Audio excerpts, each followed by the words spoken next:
Hello. Hi, everybody, and welcome to another episode of What's on Your Mind. I'm your host, Nyemade, and I'm so excited to have another great guest with me today. Hi, Chris. Thank you so much for joining me. Thank you for having me, Nyemade. Absolutely. And so today I have with me Chris is a Boozer. I should have clarified that before we started. Chris Boozer, is that how you say Yeah, it? you got it. Yeah. You got it. You got it. Okay, great. Well, Chris was born in West Philadelphia, born and raised, but currently Uh, lives in Wilmington, Delaware. As a youth, he faced different trials and tribulations, as many of us do, and we're going to discuss a little bit more about that and how that led to him being under state supervision for 2 decades. But now he is a successful business owner. He had some life events that led to him to really think about his life and the direction it was going and make some changes, which led to him founding the Trash Porters, which is a waste management service that he started from his own apartment complex. Through it, he's won some great prizes. He won the Newcastle County Chamber of Commerce Emerging Enterprise 11th annual Swim with the Sharks pitch competition, which is awesome, back in 2023. So that's such amazing stuff there, Chris. But let's start at the beginning. and, Can you just tell everybody just a little bit about yourself before we dive into the questions? I mean, just born in Philly, West Philly. Well, I'm Chris, born in West Philly. Didn't do too. My bad. I'm a little. I mean, I was just up in the streets and for a minute until I had to, go through certain things. See, this ain't gonna work. Move. My bad, but I still gotta be a dad and dog dad. Here you Yeah, it just Philly. I was in Philly, man. Everybody know how that goes. Sit down. I'm So sorry. no, Yeah, no problem. How old's your is the son or daughter? no, this my dog, Oh, your but dog. it's the dog. It's the dog now. But my 3-year-old here, he be here soon, so they good distractions. But I came from Delaware. I mean, I came from Philly to Delaware based off just a fresh start. No, I So wanted to ask you because the show is called What's on Your Mind. So a lot of times we talk about the impact of mental health and how that's impacted a lot of us. And September was just recently Suicide Awareness Month, and I know you had a major impact in your life back in 2020 that really hit you hard and caused some changes. Like, are you okay talking a little bit about that and how that helped with your mindset for creating your business? yeah, yeah, that's cool. So yeah, in 2020, I did lose my best friend, like that's my bro, Dre. Killed herself, and it took me to a different space. It made me really wake up and realize that you never know what's enough to push that person. Yo, go in the room. Go in the room. Yeah, I see the mental health thing, but uh, it's it made me wake up and realize that I had to straighten up because my kids. I want to be here for these kids. For my excuse me, band up. See, when going live goes bad, It's okay. get in there. And you know what? While he's doing that, I apologize because it is such a sensitive topic. And normally I would say trigger warning. And I meant to say a trigger warning before, but I apologize for not doing that. Yeah, my bad. But again, being a dad, right? Being a business owner, dad, everything comes with it. So it's live. But I lost my friend, and it kind of made me focus in on what was important in life. And I went through a dark depression during that time. So what really helped me get through that was I formed my first business, and I named it after him, Drizzy Motor Services, and that was me selling used cars, and that brought me back. So like every day he's still on my mind. But it was like a bad thing turned good, woke me up, and made me realize some things. So yeah, Yeah, and I think that that is so hard for a lot of people. I mean, you know, going through a depression of your own when you yo, lose someone did I who's say sit close to down? you is common, and it takes just such a level of mental strength to not just get through that, but to try to take that and turn it around and make it into something positive. Have you always had that level of resiliency to take, you know, that struggle and try to turn it into something that is more outwardly positive? Um, yeah, because that's really how I got here today and how I move every day. You know, you really gotta make the best out of every loss and learn from it and just grow from it. Like I don't sit and dwell on things like, oh, this happened. I put everything. I talk about jail every day almost because uh you just got to deal with certain things. If a judge sentenced you to 20 years, that's what you just got to sit up and do. So you know, with that mind, with that mind, like moving forward with just knowing that that's what it is, then that helped me a lot. Just learn from it and turn it to a positive. Like it is what it is now. So let's just make the best of it and learn from it and dissect it and figure out what we can do to change the results, the outcome. Yo, Mhm. if I tell you again, Now, were you incarcerated for 20 years? no, I wasn't incarcerated for 20 years. I apologize. But he doing it right now. Yo, get it, turn this phone down and go in there and chill. Take the dog. All right. So, cause they it's like they know I'm on this show Yeah, now, and and that's they when they they just want to be they around the doing most. it. Yeah. Yeah. So no. So how it go is I was first time I was arrested was in 2000, and I was 11. I know my PP number 897-170. That's Philadelphia prison. So that number stuck with me until like last year when I represented myself and got off probation. Mm. So throughout that time, I've been on. I really got about almost 12 years incarcerated. County, prison, penitentiary, Graterford, Camp Hills, all the good ones. Um, so yeah, it's been a crazy job. But no, not 20 years straight, just 4 years here, there, 3 years here, there. In and out. Yeah. Yeah. What do And you think? Oh, go go ahead. ahead. I said I feel like the in and out affects you more because if you go in and you do 10, it's like all right, day one you know what you gotta do, but the going in and out and starting over and Mm. just being disappointed back in, things like that. So that right there I guess come with that grit though, because like the start over and it stopped being a thing. Like, so yeah, that made it easier. Did you find, because I've heard before people say that, like, once you start getting in the cycle of being in the system, it's almost easier to be in the system than it is to be out of it. Like, there's almost like a part that wants to return back to the known feeling of being in that. Is that something that you felt, or were you always like, no, I don't want to come back? So it's crazy, right? Because I remember, like I'm telling you, I'm 36 now, so I remember being a teenager, and when you go to juvenile, you will come home with your shower shoes, and like inside you'll put your hood on there. So I had my WPs all up on there and everything, and it was like a stamp. It was like, man, I gotta go in.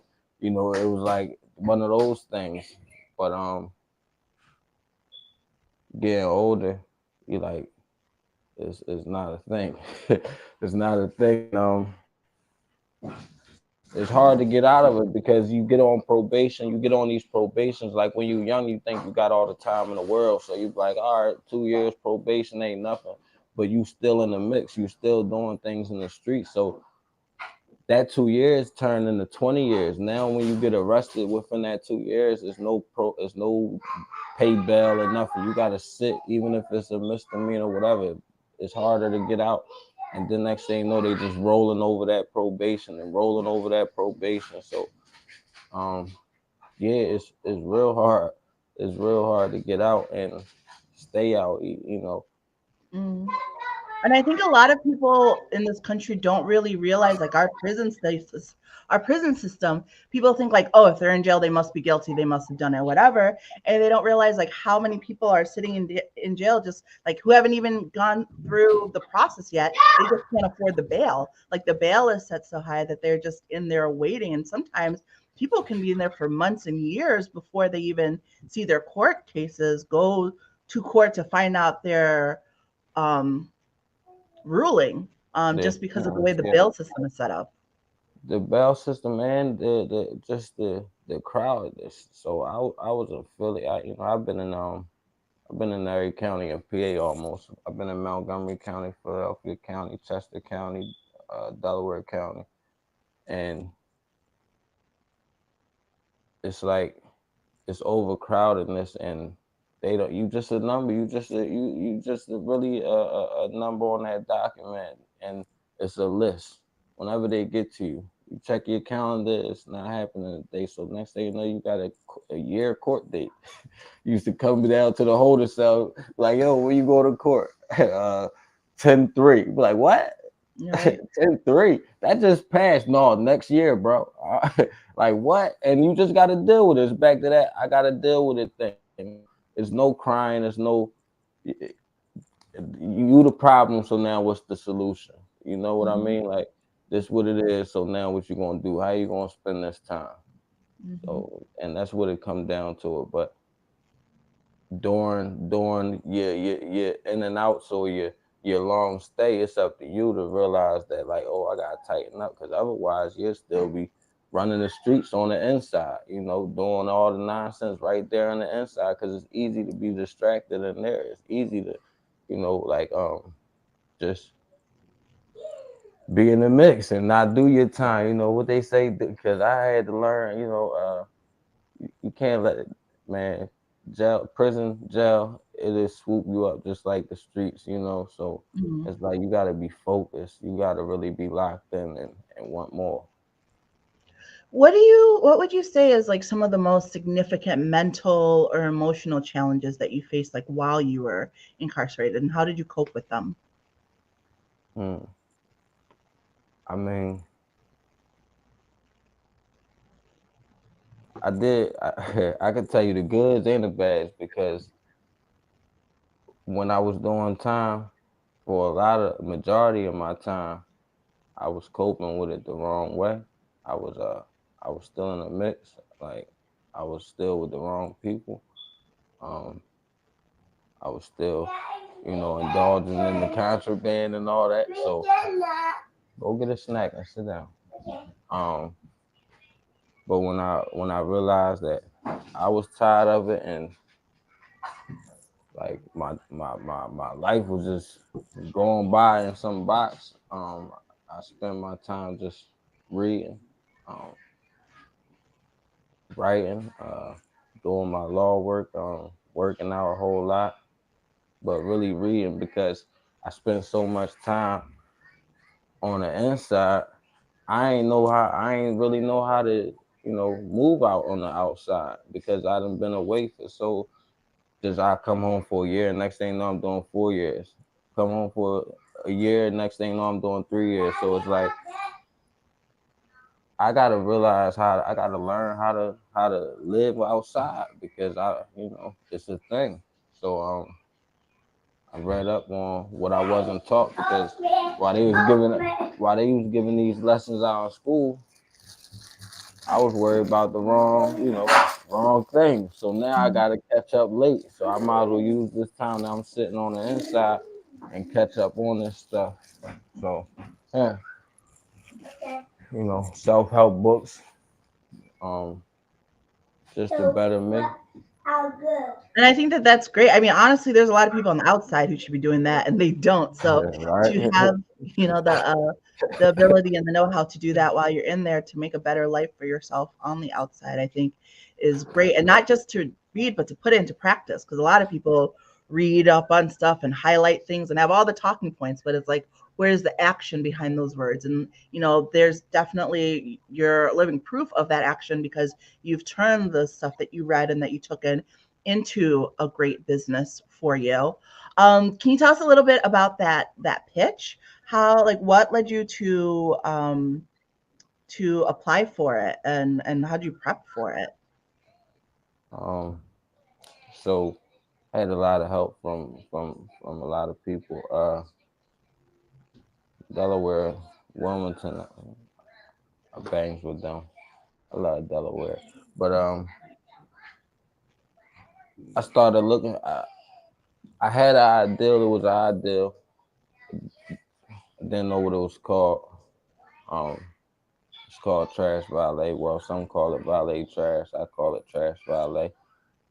It was a problem. I was living in an apartment, and the money I was paying, I felt like somebody should be doing this for me. And then me being a man, it's just right that I grabbed the trash for my neighbor. So my neighbor was a senior citizen, and I would take her trash out.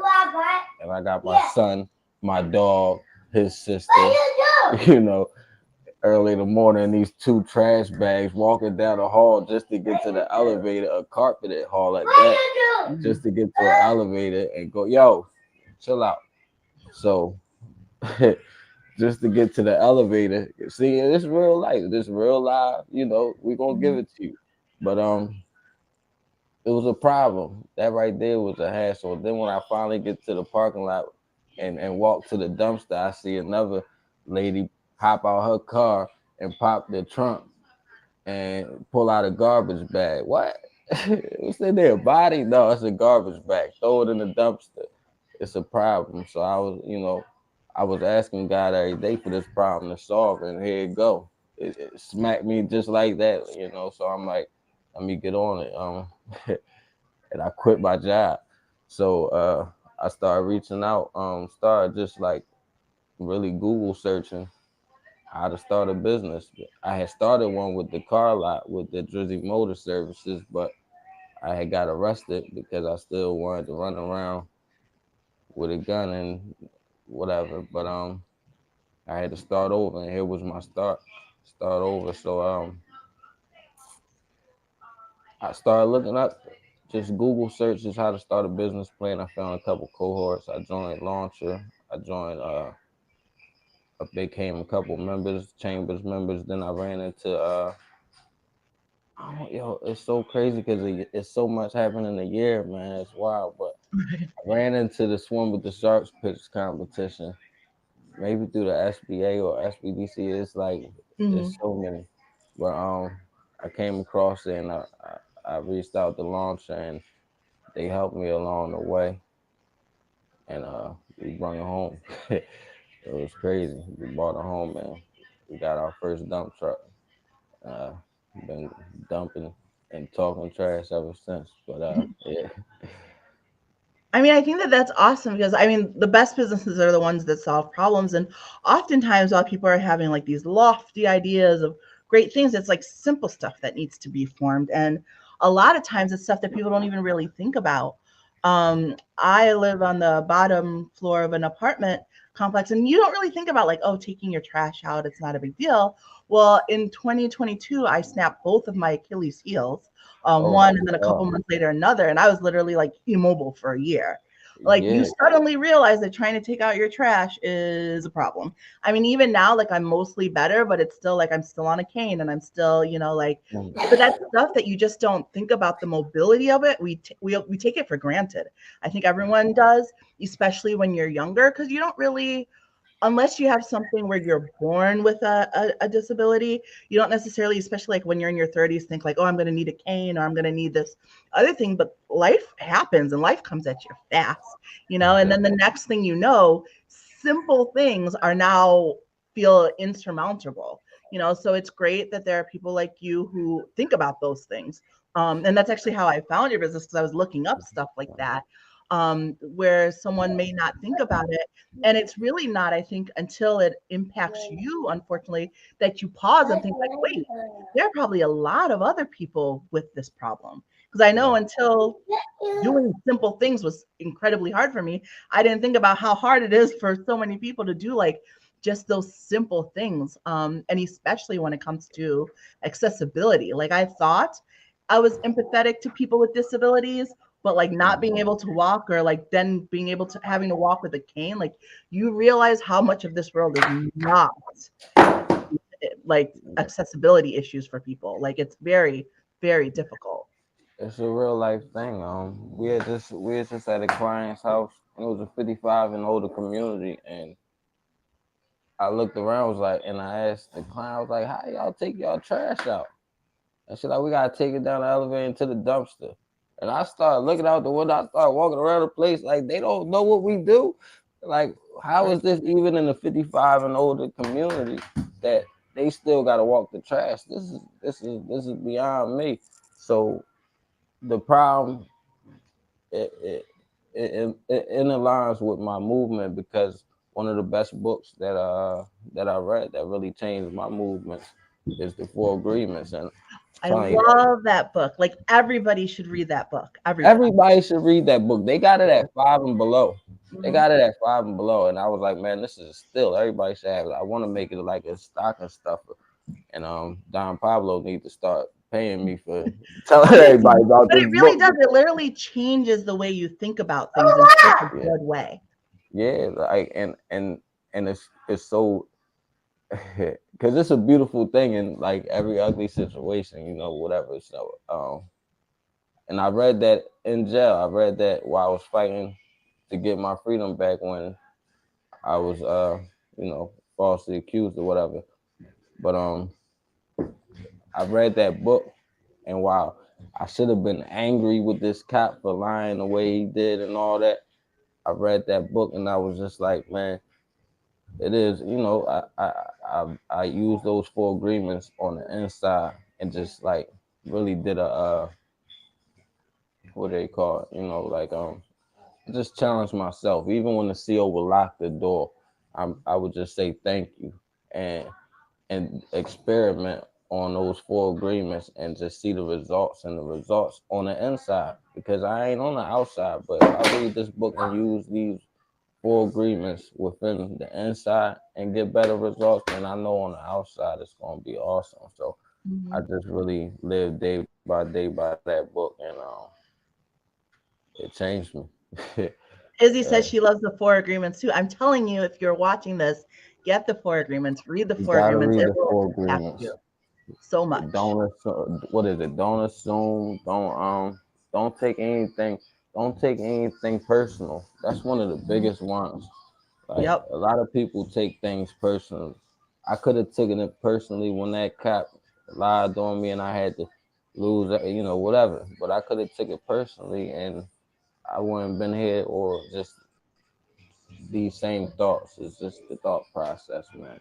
So that's a great book. Now, having been formerly incarcerated, I feel like we still have like there's so much stigma around it, right? Like people think, and I mean, you just mentioned that part of it was that you were. I hear You you. just mentioned that part of it was that you were falsely accused, which has got to be even worse, having that stigma on you. But like, how do you deal with that? And do you find that that impacts the way that people interact with you, or the way that you move, like that, because of the stigma of being formerly incarcerated, and then also trying to be a professional with your business life? So my case was thrown out due to he profiled me and he lied on me.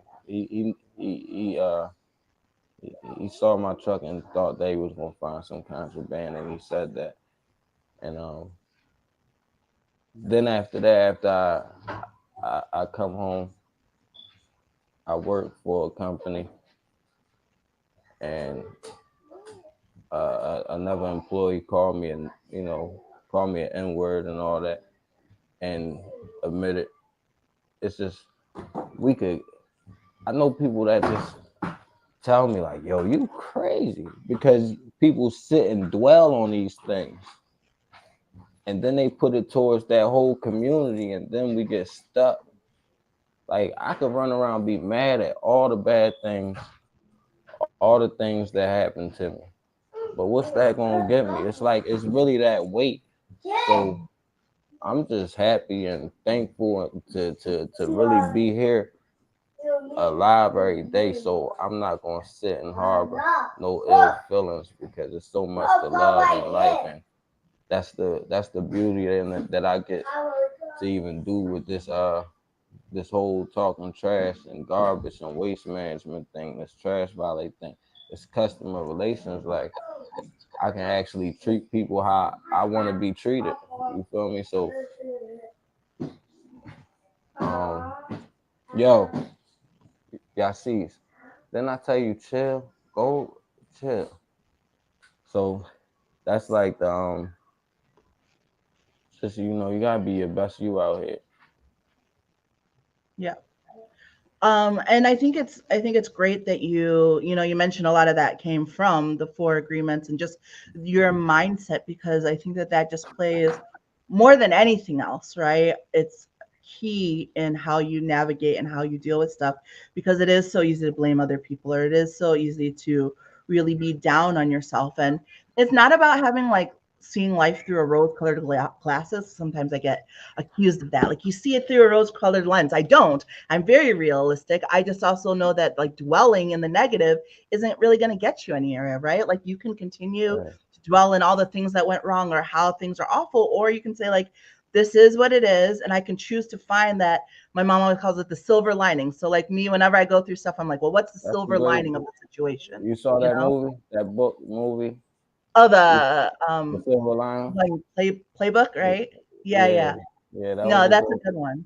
But That's a yeah, I good just one. find that like if you can find, because no matter how negative the situation is, somewhere in there is a sliver of good, and sometimes that's all you can hold on to. Yeah, I've been honest on this series about dealing with like my depression and anxiety, and honestly, right now I'm going through it. But you just got to hang on to like that little sliver, even if like for me, like the only thing that got me out of bed and not crying was like going on live. Like, okay, well that's my yeah, sliver of happiness for the day, and sometimes that's what you need to take one step forward to the next day. yeah, bro. For real life, that's really how it goes. Because no matter how bad it is, it's something great, a great lesson in it, and you just gotta meditate and really have those talks with yourself and be real with yourself. Because for a long time, I wasn't real with myself. I'm out here fraud to myself. Like that's crazy, So, um, yeah, you really gotta just like learn yourself, and um, I feel as though you gotta go in your own solitary confinement. Sometimes you gotta put yourself in the hole and Yeah. and just really examine yourself and just learn you.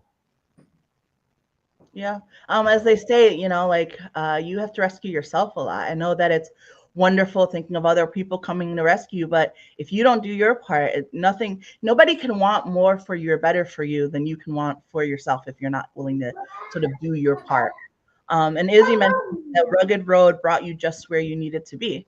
And I'm a firm believer in that people end up where they're meant to end up. Absolutely, absolutely. Yeah, I believe that. Um, but I So, one thing I wanted to answer or ask you too, though, is like, so we talked a little bit about how you got over the mental challenges of being incarcerated, and then the mental challenges of the transition. But what about being an entrepreneur? Entrepreneur, because like I've been on the entrepreneur journey for a little over a year now, and whew, Jesus, it is a whole different beast. It's a whole different world than like working for other people. Like, I'm shook half of the time. Like, how do you deal with just like all of the things that come with being an entrepreneur and working for yourself? so this whole thing, um, phew, ain't it Right. nonstop? I wake up trash, go to sleep trash. But I don't know. I just take it as it come. I take it as discipline. Can't do nothing without discipline, and That's the word. yeah, it take a lot of discipline, and I had to. So through this journey, back to the fact that I had to, stop lying to myself, came downsizing, and just like I don't need all this, because it's that discipline where I can't do this right now. I can't do what I was once doing. I'm not. I had to just be honest with myself. Like I ain't happy where I'm at. I had to up my value. Like I had to up my worth and up my value and realize what I had to do. So knowing that I'm upping my value and my worth every day, I wake up I'm like, all right, we gotta get to this trash, and that's how we're gonna keep doing. You start off with that repetition of 5 push-ups, 10 push-ups. Now you're doing 50. Now you're doing 100. Now you feeling yourself when you walk in the yard. Hmm. It's just every day I'm learning. I'm willing to learn. I'm an open book. If it's a class, I'm gonna get over there if I can. So the learning is everything, and the networking, the Yeah. my new friends, because through the journey, you gotta. I ain't gonna say you gotta abandon your friends, but some of your friends really probably ain't the best of friends that's gonna help you move forward. So you just gotta, stray away, pick who is who, and go and revamp yourself sometime. You know what I mean? Like, um, And I think yeah, that that is open. something that I've always been curious about as well, because it's so hard, right? Like we grow up with people, we have friends, we have these people in our lives, but sometimes they're not the best influence. But then if you grow up or you change and you want to do things, suddenly it's like, oh, you're too good for us, oh, you're leveling up, oh, you're this, and you don't want to be that person. But how do you find the balance between, yeah, I'm loyal to who I was and the person that I was, but you're not a good influence for me. And it's not because I think I'm better than you, it's because like literally like we're not walking the same life path. And I think a lot of people are scared to say that or make that decision. So they hang on to relationships longer than they should. And then those relationships pull them back to where they shouldn't be. And at some point, Yeah, you have to let that go. And it sounds like you've kind of had to make that decision in certain places. But like, how do you make that decision? And like, what is that like? yeah. It's crazy because I was talking to one of the trash porters read about this. Like one of my closest friends, man, I felt like I was indebted to him. Sometimes you feel indebted to your friends, and you risk your life over this friend, Mm, and that kind of right there is a bad thing. Because if I risk my life over you, and I got a whole family and all that, that's not even cool on my end. So I just realized what relationships was worth. You got to keep them where they at. You just got to go do your own thing, yeah. and the ones that's still friends will bubble up to the top. You'll still be. They'll understand because I look at it for me. I guess it was kind of easy because being away, you realize who is who.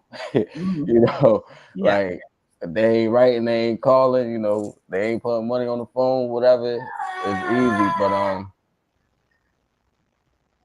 you just gotta, you really gotta just go ahead and do you for you and Hmm. take that journey because they gonna tell you, no, you gotta stay here with me. No, Right. yeah, you gotta just be out sometimes. Because that's hard too, is like you expect your friends to want the best for you, but then you realize like some people don't want like they want good for you but not better than them.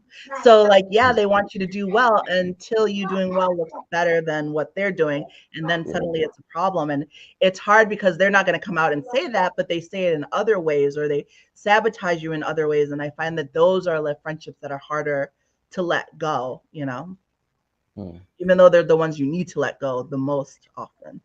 Yeah, because it's real toxic. Um, That's what it come down to. Yep. Like it's toxic, manipulative, and controlling, and you can work for me, but you can't work for yourself type of thing. You know what I Hmm. mean? Like you don't want me to be a boss, but I can come work and be your underboss. Like no, I need to go find myself, my own journey. You feel me? Because a lot of us is living not even where we want to be living at because of what somebody told them they should be at or how Perfect. they being controlled. Yo, Yep. yeah, I like that car. You see, I'm in a meeting. Go ahead.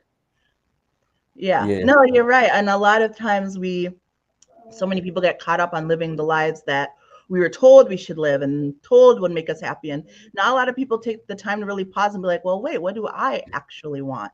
And so they're miserable day to day because they're living a life that someone else told them they should live, not a life that they actually want to live and that will actually be filled with things that make them happy. yeah, agree, agree. People, yeah, it's terrible. It is. Well, I'm glad that you have found that this path for you and that you're able to take something that, is negative and hard and find the resiliency through that to sort of keep going and to path away, not just for you because your company is doing great, but also for others as well as you slowly hire on like part-time people and hopefully more full-time people in the future and just helping others. Like I said, I didn't realize until I got injured, like how there are so many just little things with accessibility that are hard. So it's great with having companies like yours that are out there to help others. If anyone wants to get a hold of you for your services, how can they reach out to you? Well, our services, anything from trash valet service to event waste management to junk removals to junk hauling to dumpster rentals. You can reach us at 302-709-1550. You can go on our website, thetrashporters.com. You can Google us, the Trash Porters. Um, Instagram, the Trash Porters, anything Trash Porters, you'll Perfect. find us. Perfect. Well, And thank you again so much for taking the time to talk to me. I know sometimes it's not easy talking about your past, but I think your past helps to lead to your future. And I actually just posted something on my Instagram today about how sometimes what you go through will be someone else's survival guide one day, and you're such a great example of that as well. What you've gone through in the past to lead to where you are today is something that other people can try to emulate. And I think that that's a wonderful thing that you're open about that and willing to share your experiences. yeah, absolutely. I mean, cause I don't want. We all want our young entrepreneurs, our young men and women, just like to stay up out of there, man. It's once you get in there, it's really hard to get up out of there, and it's so much more out here than it is than just wasting your years away in there, Right. and you could be out here being a good product. Just say hi here. Just say hi. Hey, Hi. what's your hair? You see I'm on. You see I'm on. He just Um, wanted some camera time. It's okay. Hi. yeah, it's definitely. Well, go ahead over there then. So yeah, so I mean, we want to be home for these young men, for these babies, to make sure we right, man. And it really hurt when you behind them bars and you lose your mom, your dad, or somebody close, or they Yeah, can't be there for those graduations. So it's way more, things to do. Yeah. absolutely. He want to Well, show you, Izzy man. said hi also, and she also said thank you for sharing your story. Yeah. And earlier she did mention that meditation helps with awareness and paying attention to details. Absolutely. Yeah. Well, thank you Definitely everybody that. who joined us from Facebook or Instagram or Facebook or YouTube or Twitter. And thank you, Chris, again for joining me and chatting with me for a little while. It was All great right. learning more. Thank you for having me, Nyemade. Absolutely. Thank you, and join us again next week at 7:30 for another live episode of What's on Your Mind. All right, later. Say later.